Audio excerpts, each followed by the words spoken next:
रूस और यूक्रेन के पहले बाज़ाब्ता मुज़ाकरात नाकाम हो गए। बेलारूस के दारुल हुकूमत मिन्स्क में दोनों मुल्कों के आला हुकाम ने मुलाकात की। यूक्रेन ने जंग बंदी और रूसी अफवाज के इनखला की शर्त पर मुज़ाकरात शुरू करने का ऐलान किया।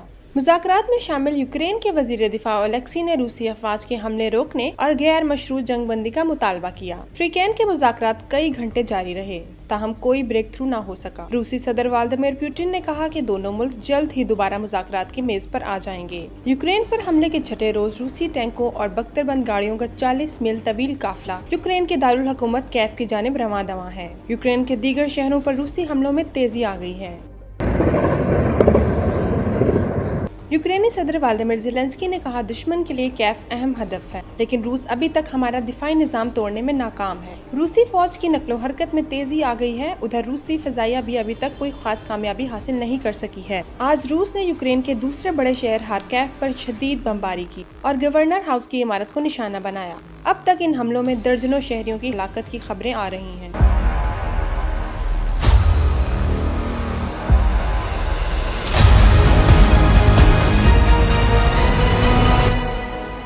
उधर यूक्रेन ने यूरोपियन यूनियन में शामिल होने के लिए बाकायदा दरख्वास्त जमा करवा दी है। ब्रसेल्स में यूरोपीय ब्लॉक के अहम इजलास से यूक्रेन के सदर ने खिताब किया और कहा कि वो दरअसल यूरोप की जंग लड़ रहे हैं। रूस यूक्रेन फतह करने के बाद यूरोप पर चढ़ाई का फैसला कर रहा है, लेकिन हम रूस को आगे नहीं बढ़ने देंगे।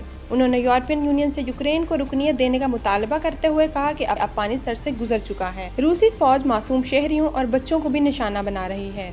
अब तक इतलात के मुताबिक सैकड़ों यूक्रेनी शहरी रूसी हमलों में मारे जा चुके हैं। 5 लाख से ज्यादा यूक्रेनी शहरी पोलैंड और दीगर हमसाया ममालिक में पनाह ले चुके हैं।